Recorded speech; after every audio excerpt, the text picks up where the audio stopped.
forward to also the extra addition that the three of you will give us today, because I think that there was a beautiful red thread through the whole day yesterday, and I'm quite sure you will grab that and take it somewhere further, and then we will put the lectures out so that people can get it. They can't grab the red thread here, but then they can go on somewhere else. Yes.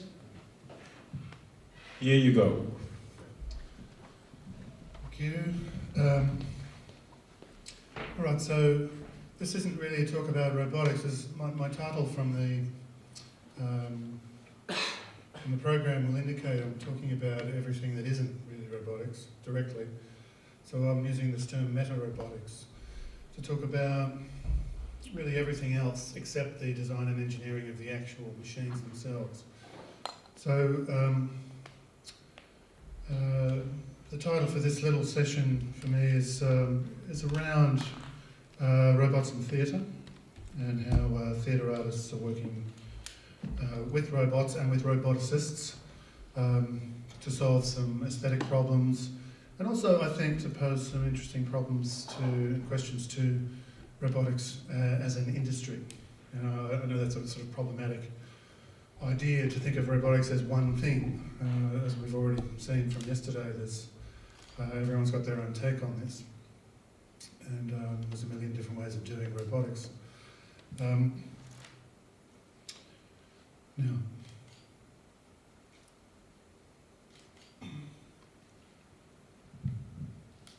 so let's begin with where it started. And Christian's already been talking a bit about this in his introduction to the event. Karel Capek's Rossum's Universal Robots, which is the first instance of the use of this term, interestingly enough, in the context of theatre. And I don't know if you noticed this yesterday, but so many of the descriptions, analyses and practices that were presented yesterday seem to come back to some kind of question about performance, some question about representation as well. So I think that's where I'm sort of interested in staying with this discussion, that combination of representation and performance.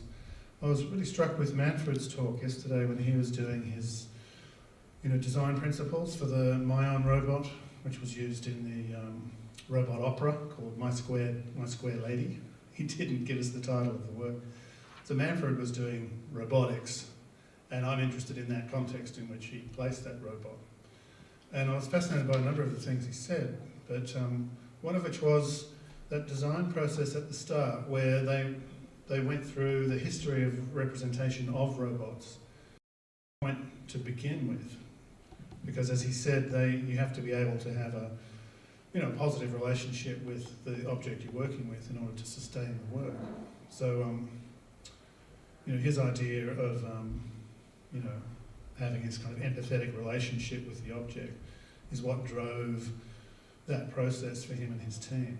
And it began with representations, so just representations of robots. And of course the other thing then is, what is the robot going to do? What's its behavioural aesthetics, as he put it? What can it achieve? And he saw the theatre as a real world environment for the application of this machine, which again I think is very interesting to think of theatre as a real world environment. But of course, if you're working in robotics, it is. I guess another way to think about it is as another kind of laboratory environment in which you can test the performance parameters of the entity. So really everything I'm talking about here surrounds this work that people like Manfred are doing. So rather than situating my discussion in terms of engineering design, I'll be thinking about the kind of context, the aesthetic context in which robots can make sense both of the possibilities for acting and performing in the age of the non-human turn.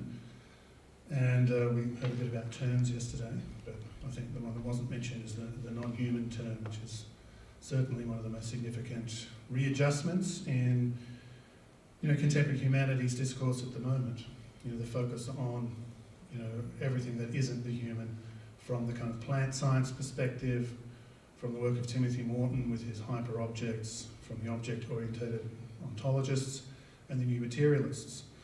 And I guess my focus is on the new materialism of someone like Jane Bennett, who in her book Vibrant Matter talks a lot about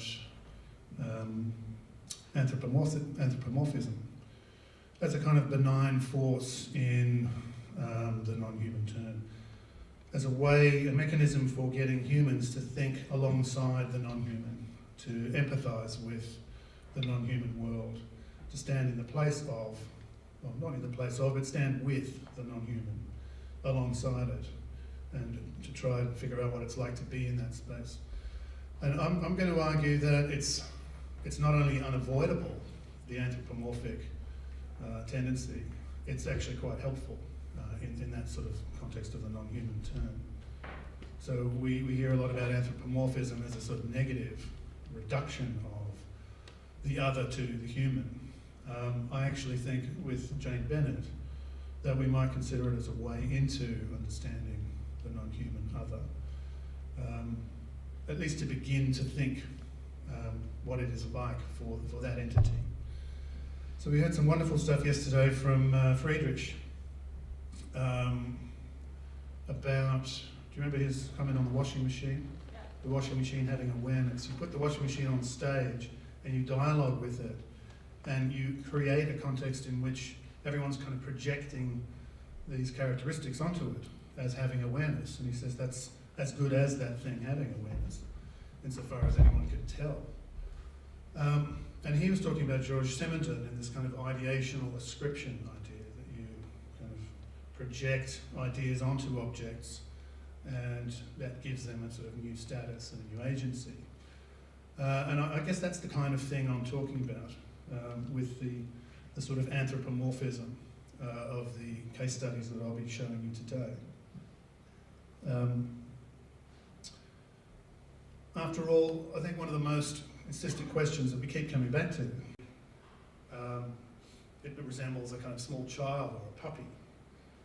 And it's very puzzling to see the audience reacting to this robot, because everyone stands around smiling and laughing and saying, oh, isn't it cute? And it is. There it is in action, jumping up and down. So this is, both an installation, and it also forms part of a larger work called Actor Number 1, in which Chris Verdonk is theorising what it is to act. And he began this piece with thinking about this question. Can a robot act? In his language, can robots play theatre? Can they lie? Can they pretend? Can they entertain? Etc. You can read that for yourselves. I guess this comes down to, can robots act? So by putting them in that context, by putting his robots in that context, he's not resolving anything. I think it's fairly clear that, in a sense, they're not acting. But in terms of the projections that we put upon them when we see this work, and the context, as Friedrich was saying yesterday, in which we ideationally ascribe significance to their actions. Yes, they can. Of course they can.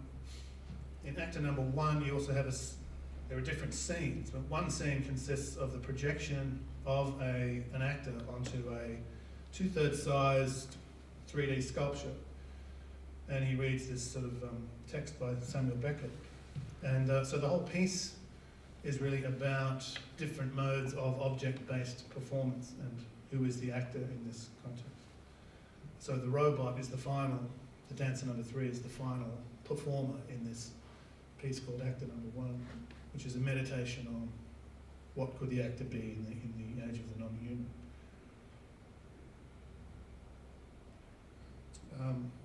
And I think Chris's work has been quite inspirational, really, in the study I've been doing on new media dramaturgy. Chris's approach to the dramaturgy of the object, which comes back to an expression used by one of the dancers in his company, who said it's about listening to the bloody machine. So Chris is always saying, listen to the bloody machine. The machine will tell you what it needs, what it wants. You have to be sensitive to it. So we talk about the affordances of certain kinds of devices. I think for the company, the theatre company, it's not a question of affordances of what the machine will enable or encourage in terms of human behaviour. It's more about, again, placing it in a context where it can be said to have wants and needs, and it must be sort of looked after. This is an image from The Tiller Girls by Louis-Philippe Demeure, and this is a kind of dance piece that refers to the history of the dancing Tiller Girls. Louis-Philippe was reading Philip Auslander's account of the Tiller Girls, and Philip Auslander's book on liveness, performance in a mediatised culture, is certainly very relevant to this context, because he's looking at basically different modes of liveness. And we had a discussion yesterday that was kind of going around a fairly old idea around presence as the only mode of legitimate liveness. Remember that discussion about music? And of course there are different kinds of liveness. There's mediated liveness, and people go live online, people go live on television, and it's not a question of being spatio-temporally co-present.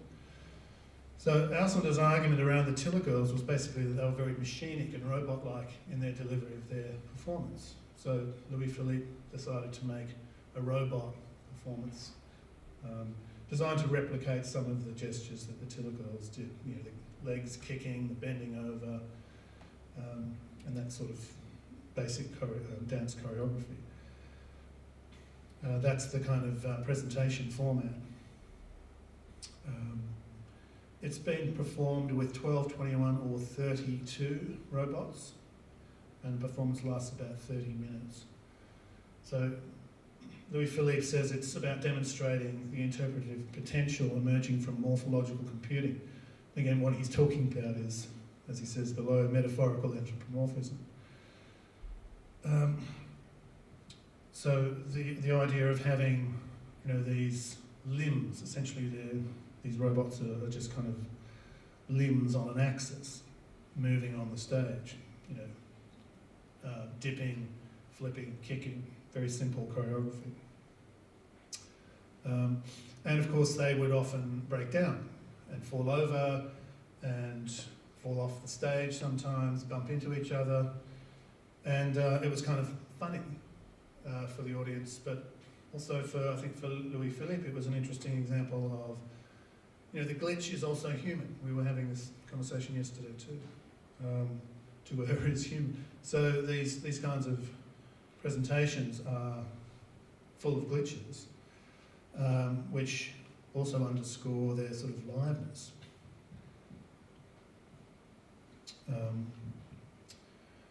Now, I'm just keeping my eye on the time, so I've only got 5 minutes to go, so I'll move fairly quickly through what remains. These are Wade Marinovsky's hosts, and these are about 2 meters tall, and they're kind of centrally controlled. They approach, pause, hover and spin at great velocity. And he's presented this on a couple of occasions in Australia and in international contexts. And the idea of improvising automata was fairly important to his dramaturgy. There they are sort of spinning. And they're very, very imposing entities. They're kind of a little bit intimidating to encounter them in a dark space. As they approach you, they're silent. Wade thinks of them as having different characteristics.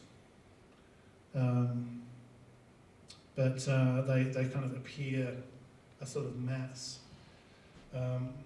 They're each attired slightly differently. He had a costume designer work with him who was taking images from the time of Hoffman's The Sandman. So, I mean, it was a very obvious attempt to replicate that kind of aesthetic in the costume design. And This is a more recent work from last year called Robot Opera, where he's kind of taken Konstantin Malovich as the sort of design principle for these bots, and they're on kind of large metal trolleys, and again they're quite aggressive, these robots. They actually run into you, they won't stop. He again was less interested in occupational health and safety and more interested in kind of avant-garde aesthetics. So for him it was a question of the audience have to get out of the way because the robots are not going to be gentle.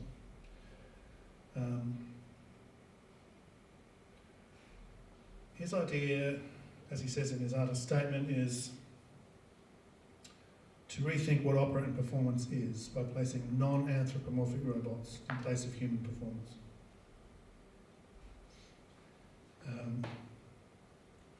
Again, this is the context in which he's putting these robots. There's an appearance of agency, quite an aggressive agency in the case of this work, but no attempt to look like a human, just simply to act in a particular manner. The most recent, the final example I'll show from him is his Akonchi robot. Now this robot is just that cupboard and it follows you around the space, which is again just kind of funny but slightly unnerving. It was presented in China at the International Triennial of New Media Art, and I got there the day it closed, and it was China, so they decided they wanted the gallery back, so they just packed it up a day early. So I saw that work in another box on the back of a truck with Wade's name written on it. So just quickly, the last couple of examples of Isa Hirata's Metamorphosis, version Android from 2014, with a French theatre company.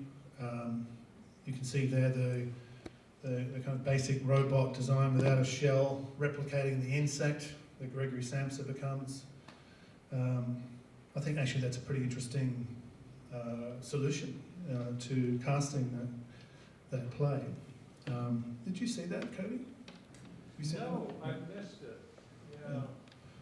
Yeah. This is the one that Cody Poulton has already presented on in other contexts and written about. And thank you for the translation, by the way. This is Sayonara. And here you have one of Ishiguro's Geminoids playing the part of a carer robot. This actress here is terminally ill, and the carer robot is there to read her poetry. And it's quite interesting what happens here in terms of the kind of emotional connection that appears to be generated between the Geminoid and the actress, and between the audience and the performers, of course, as well. So at a certain point, after about 20 minutes, the terminally ill protagonist passes away, and a technician enters the stage to retask the robot. And the technician says to the robot, "You're going to a place where there are no people. We want you to keep reciting poems. Many people died there, but we can't go there. We can't recite poetry, so I'm asking you to do it." It's very curious language. This is, of course, one imagines this is Fukushima, and the robot is being sent to a place where humans can't go to do the work of reassuring the spirits of the dead by reading them poetry. So this is again a very interesting context for a robot performer, and one can actually imagine that there is a very real sort of context for robotics in that sort of disaster zone. The technician comes onto the stage, picks up the Geminoid for repurposing and carries her out, which is part of Sayonara 2, I should say. This was the second version of this play. And audience reactions to this are quite astonishing because they've got used to this quiet presence of the actroid on the stage. And all of a sudden this technician comes on and violates that, drags this character off, and it's quite violent. And I think seeing even a machine used in that way, again, because of this essentially anthropomorphic context of the theatre, caused people some genuine disturbance, and there were audible signs of dismay expressed in the theatre in Melbourne, which is where I've encountered this. Hirata himself says, "It won't be that a robot replaces human beings. It's more that a new type of actor has emerged." And of course, he treats his actors the same way as he treats robots. In his theatre, actors spend a lot of their time still, silent, minimal gestures and movement, occasionally speaking. So again, if you're a theatre maker, I wouldn't necessarily try this at home. Another context for Ishiguro's robots has been the work of Murray Velanaki, who's a roboticist and artist in Sydney, Australia, who spent some time in Ishiguro's lab in Osaka with a video camera trying to capture arresting moments of performance from the actroids. And she filmed this actroid basically shutting down at the end of the day, and the pneumatic actuators switched off, and the robot audibly sighs and slumped forward, and the exhalation of air caused her hair to flutter. And that was the video that she captured. And it's a very interesting moment. It's the shutting down of the system, if you like, that caused the capacity for empathy. And on attending the exhibition in which this video was presented with a friend, he didn't immediately notice that this was an actroid. And he said, "Oh, that's very interesting, an actress falling asleep like that. You know, he's also a performer." And he said, "You know, that's often the most interesting, compelling moment when the body's defences are down." And I let him talk for a while, and then said, "That's actually a robot." And he was quite taken aback. But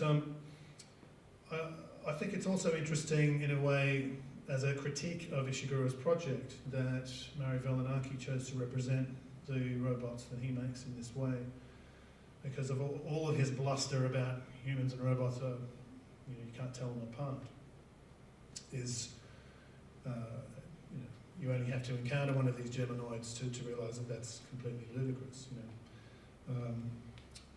But they are, oversized puppets with very sophisticated machinery behind them, but they're completely helpless. And I think in a way what Murray's critique was about was, she's basically putting it alongside a snowman and saying these are both kind of representations, simple representations of human-like creatures, and they're both equally agential in a sense. So it's a critique of that sort of robotics of bluster and hyperbole. In her own work as a roboticist, she makes, in particular, these characters Fish and Bird, who are in love but can't be together due to technical difficulties. So this is Fish and Bird. They inhabit these wheelchairs structures. They move around the space, they approach audience members, and they drop these little notes from printers situated under the seat. And they're love poems, they're little messages, they're trying to communicate with each other and with the audience. Here's one note: "Everyone left and no one returned." Some of these are quotes from Murray's favourite Russian poets. That's the printing mechanism. And I think it's an interesting dramaturgical arrangement where you've got, you have to kind of engage with the robots, you have to bend down, you have to, again, it's like the child or the pet. And I'll just wrap up with this. And It's this kind of agentic assemblage where the human and these little machines are in a kind of confederation together, which is the point Jane Bennett makes in Vibrant Matter. It's something we should be trying to understand more and trying to make space for. I'll stop there, thanks.